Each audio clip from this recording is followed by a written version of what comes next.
అదే RTV app వార్తల్ని క్షణాల్లో చదివే అవకాశం ఉంటుంది. ఒక న్యూస్ పేపర్, ఒక టెలివిజన్ ఛానల్ మీ చేతుల్లో ఎప్పుడూ ఉంటాయి. ఎలక్ట్రానిక్ మీడియా మిత్రులకు మనస్ఫూర్తిగా హృదయపూర్వక నమస్కారం. రేపు అంటే మార్చి 11వ తారీఖు మధ్యాహ్నం 12 గంటలకి తెలంగాణ రాష్ట్ర ముఖ్యమంత్రి పెద్దలు రేవంత్ రెడ్డి గారు భద్రాచలం విచ్చేస్తున్నారు. ఈ భద్రాచలంలో ఏదైతే ఎన్నికలకు ముందు అభయ హస్త కార్యక్రమం ద్వారా ఆనాడు పెద్దలు శ్రీమతి సోనియా గాంధీ గారు, రాహుల్ గాంధీ గారు, ఖర్గే గారు, ప్రియాంక గాంధీ గారు ఏవైతే 6 హామీలు ఇచ్చారో ఈ 6 హామీలని ఇప్పటికే ప్రజాప్రభుత్వమైన ఈ ఇందిరమ్మ పరిపాలనలో 4 హామీలని ప్రజల గుమ్మానికి, ప్రజల ఇంటికి చేర్చిన ప్రభుత్వం ఇందిరమ్మ ప్రభుత్వం, మీ ప్రభుత్వం. రేపు మధ్యాహ్నం 1 గంటకి భద్రాద్రి రాముడి పాదాల సన్నిధిలో, భద్రాద్రి రాముడి పాదాల సన్నిధిలో ఈ ఇందిరమ్మ ఇళ్ల కార్యక్రమాన్ని పెద్దలు ముఖ్యమంత్రి రేవంత్ రెడ్డి గారి చేతుల మీదుగా నా సహచర మంత్రులందరూ ఇక్కడికి విచ్చేస్తున్నారు. డిప్యూటీ చీఫ్ మినిస్టర్ గారు, మిగతా మంత్రులందరూ, ఉన్నత అధికారులు, చాలా మంది శాసన సభ్యులు, శాసన మండలి సభ్యులు ఈ కార్యక్రమానికి హాజరవుతున్నారు. వారందరికీ స్వాగతం పలుకుతూ ఈ కార్యక్రమాన్ని అద్భుతంగా, ఏదైతే తెలంగాణ ఆంధ్రప్రదేశ్ రాష్ట్రం ఆనాడు అప్పుడు రాష్ట్ర విభజన జరగక ముందు అత్యధికంగా దేశంలోనే అత్యధిక ఇళ్లు కట్టిన రాష్ట్రం ఆంధ్రప్రదేశ్ రాష్ట్రం. ఆ తర్వాత రాష్ట్ర విభజన జరిగిన తర్వాత ఆనాటి ప్రభుత్వం ఏదైతే 10 సంవత్సరాలు అధికారంలో ఉన్న పెద్దలు ప్రజలకు ఇచ్చిన మాటని విస్మరించి, ప్రజలకు చెప్పిన మాటలు మర్చిపోయి, ఎన్నికలు వచ్చినప్పుడే బొమ్మలు చూపించి, బొమ్మల ద్వారా లబ్ధి 2 పర్యాయాలు పొంది, ఎన్నికలు అయిపోయిన తర్వాత ఏ బొమ్మ ప్రజలకు చూపించాము అనే కన్ఫ్యూజన్లోన, బొమ్మే కదా నేను చూపించింది, ప్రజలేమి చేస్తారులే అనే ఆలోచనతో ఆనాటి ప్రభుత్వం డబుల్ బెడ్రూమ్ అనే కార్యక్రమాన్ని చేపట్టి అందరి ద్రాక్ష పండులా ఊరించుకుంటూ మళ్లీ ప్రభుత్వం రావడంతోనే ఇస్తాం, మళ్లీ ప్రభుత్వం రాష్ట్రంతోనే ఇస్తామని మాయమాటలు చెప్పింది ఆనాటి ప్రభుత్వం. కానీ ఇందిరమ్మ రాజ్యంలో చెప్పిన మాట ప్రకారం 6 గ్యారంటీల్లో భాగమైన ఈ ఇందిరమ్మ ఇళ్ల కార్యక్రమాన్ని రేపు లాంఛనంగా ప్రారంభించడమే కాకుండా ప్రతి నియోజకవర్గానికి 3500 ఇళ్లు మొదటి విడతగా స్థలమున్న వారికి ప్రతి గ్రామంలో పూర్ని సెలెక్ట్ చేసేది కూడా గ్రామ సభలు పెట్టి, గ్రామ సభలలోనే సెలెక్ట్ చేసి ప్రతి అసెంబ్లీ నియోజకవర్గానికి 3500 ఇళ్లు మొదటి విడతగా ఈ రాష్ట్ర ప్రభుత్వం ముఖ్యమంత్రి రేవంత్ రెడ్డి గారి చేతుల మీదుగా రేపు ప్రారంభించుకోబోతున్నాం. అంటే రాబోయే 5 సంవత్సరాలలో ఈ ఇందిరమ్మ ప్రభుత్వం, మీ దీవెనలతో వచ్చిన ఈ ప్రభుత్వంలో రాబోయే 5 సంవత్సరాలలో 20 లక్షల ఇళ్లు తగ్గకుండా తెలంగాణ రాష్ట్రంలో కట్టాలన్నదే ఈ రాష్ట్ర ప్రభుత్వం యొక్క ఆలోచన. ఆ ఆలోచనలకు అనుగుణంగా రేపు రాముల వారి ఆశీర్వాదంతో పాటు ప్రజల దీవెనలతో పాటు తప్పకుండా ప్రజల ఆశీస్సులతో ఈ 20 లక్షల ఇళ్లు కట్టబోతుంది ఈ ప్రభుత్వం ఇందిరమ్మ ప్రభుత్వం. అంతేకాదు మొదటి విడత ఇళ్ల స్థలం ఉన్న వారికి ఇస్తామని చెప్తున్నాం. కానీ మళ్ళీ రెండో విడతలో ఇళ్ల స్థలము లేని వారికి ఇళ్ల స్థలముతో పాటుగా గిరిజనులు దళితులకి 6 లక్షలు, గిరిజనేతరులు దళితేతరులకి 5 లక్షల రూపాయలు ఈ స్కీమ్ ఇవ్వబోతున్నాం.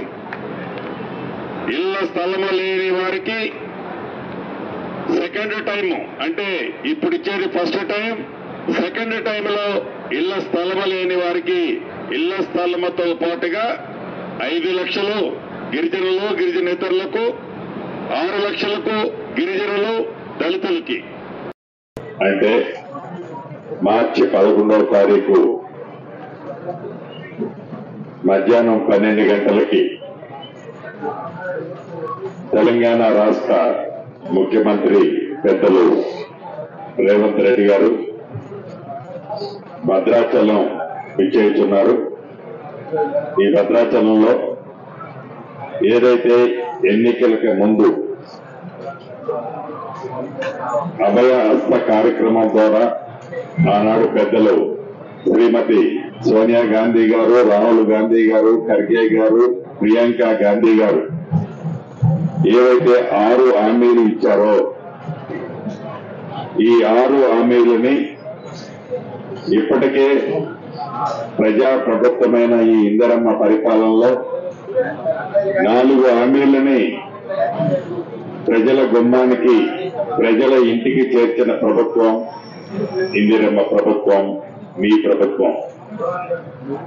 5వ కార్యక్రమైన ఇందిరమ్మ ఇల్లు కార్యక్రమాన్ని రేపు మధ్యాహ్నం 1 గంటకి భద్రాద్రి రాముడి పాదాల సన్నిధిలో, భద్రాద్రి రాముడి పాదాల సన్నిధిలో ఈ ఇందిరమ్మ ఇళ్ల కార్యక్రమాన్ని పెద్దలు ముఖ్యమంత్రి రేవంత్ రెడ్డి గారి చేతుల మీదుగా నా సహచర మంత్రులు అందరూ ఇక్కడికి విచ్చేస్తున్నారు. డిప్యూటీ చీఫ్ మినిస్టర్ గారు, మిగతా మంత్రులందరూ, ఉన్నత అధికారులు, చాలా మంది శాసన సభ్యులు, శాసన మండలి సభ్యులు ఈ కార్యక్రమానికి హాజరవుతున్నారు.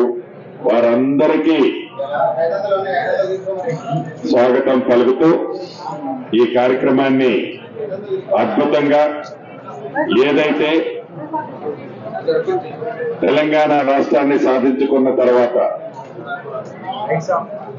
ఇందిరమ్మ ప్రభుత్వం వచ్చిన తర్వాత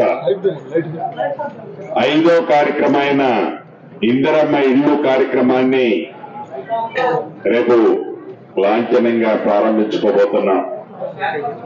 ఈ ఇందిరమ్మ ఇల్లు అనే కార్యక్రమం ఆనాడు కాంగ్రెస్ పార్టీ ఇందిరమ్మ రాజ్యం ఉన్నప్పుడే తప్ప ఉమ్మడి ఆంధ్రప్రదేశ్ లో, భారతదేశంలో అత్యధికంగా ఇల్లు కట్టిన రాష్ట్రం తెలంగాణ, ఆంధ్రప్రదేశ్ రాష్ట్రం ఆనాడు. అప్పుడు రాష్ట్ర విభజన జరగక ముందు అత్యధికంగా, దేశంలోనే అత్యధిక ఇళ్లు కట్టిన రాష్ట్రం ఆంధ్రప్రదేశ్ రాష్ట్రం. ఆ తర్వాత రాష్ట్ర విభజన జరిగిన తర్వాత ఆనాటి ప్రభుత్వం ఏదైతే 10 సంవత్సరాలు అధికారంలో ఉన్న పెద్దలు ప్రజలకు ఇచ్చిన మాటని విస్మరించి, ప్రజలకు చెప్పిన మాటలు మర్చిపోయి, ఎన్నికలు వచ్చినప్పుడే బొమ్మలు చూపించి, బొమ్మల ద్వారా లబ్ధి 2 పర్యాయాలు పొంది, ఎన్నికలు అయిపోయిన తర్వాత ఏ బొమ్మ ప్రజలకు చూపించాము అనే కన్ఫ్యూజన్ లోన, బొమ్మే కదా నేను చూపించింది, ప్రజలేమి చేస్తారనే ఆలోచనతో ఆనాటి ప్రభుత్వం డబల్ బెడ్రూమ్ అనే కార్యక్రమాన్ని చేపట్టి అందని ద్రాక్ష పండులా ఊరించుకుంటూ మళ్ళీ ప్రభుత్వం రావడంతోనే ఇస్తాం, మళ్ళీ ప్రభుత్వం రాష్ట్రంతోనే ఇస్తామని మాయమాటలు చెప్పింది ఆనాటి ప్రభుత్వం. ఏదైతే డబుల్ బెడ్రూమ్ కార్యక్రమాన్ని అద్భుతంగా చూపించిన ఆనాటి ముఖ్యమంత్రి కల్వకుంట్ల చంద్రశేఖరరావు గారు జర్నలిస్టులు కూడా మోసం చేశారు. ఈ ప్రభుత్వం చిత్తశుద్ధితో ముందు హైదరాబాద్ లో ఆల్రెడీ గతంలో ఎలకేషన్ చేసిన ల్యాండ్ ని అతి కొద్ది రోజుల్లో హ్యాండ్ ఓవర్ చేయబోతున్నాం. జిల్లాల్లో కూడా అర్హులైన జర్నలిస్టులందరికీ కూడా ఇళ్ల స్థలాలతో పాటు ముందు ఇళ్ల స్థలాలు ఇచ్చిన తర్వాత మిగతా కార్యక్రమాన్ని కూడా వారికి అందించబోతుంది ఈ ప్రభుత్వం. వీరికి కూడా తప్పకుండా ఎలా దాన్ని నామ్స్ ఫిట్ అవుతాయో కలెక్టర్లతో సంప్రదించి వారికి కూడా తగు న్యాయం చేయడం జరుగుతుంది. ఈ ప్రభుత్వం మన పర అనేది ఉండదు. ఈ ప్రభుత్వానికి ఇది మీ ప్రభుత్వం, మన ప్రభుత్వం. ఈ కార్యక్రమాన్ని చిత్తశుద్ధితో మనస వాచ కర్మన ఈ ప్రభుత్వం ఏదైతే ప్రజల ప్రభుత్వం, ప్రజల కోసం ఉన్న ప్రభుత్వం, పాలకులం కాదు మేము సేవకులమని ఏదైతే చెప్తూ ప్రజల ముందుకు మేము వచ్చామో, పని చేస్తున్నామో దాన్ని తప్పకుండా భవిష్యత్తులో మీ దీవెనలు ఉండాలని, ఉంటాయని మనస్ఫూర్తిగా కోరుతూ రేపు ఈ కార్యక్రమాన్ని యావత్ తెలంగాణలోని ప్రతి ప్రాంతంలో మీ టీవీల ద్వారా రాష్ట్ర ముఖ్యమంత్రి గారు లాంఛనం చేసే సందర్భంగా మీరున్న ప్రాంతం నుంచి ఈ స్కీము సక్సెస్ అయ్యే విధంగా మీ దీవెనలు, మీ ఆశీస్సులు ఈ రాష్ట్ర ప్రభుత్వానికి మన అందరికీ ఉండాలి అని, ఉండే విధంగా రాముల వారు కూడా దీవిస్తారని మనస్ఫూర్తిగా కోరుకుంటూ సెలవు తీసుకుంటున్నాను. మరిన్ని వీడియోస్ కోసం ఛానల్ ని సబ్స్క్రైబ్ చేయండి. లేటెస్ట్ అప్డేట్స్ కోసం వాట్సాప్ ఛానల్ ని ఫాలో చేయండి. అండ్ లింక్ డిస్క్రిప్షన్ లో ఉంది.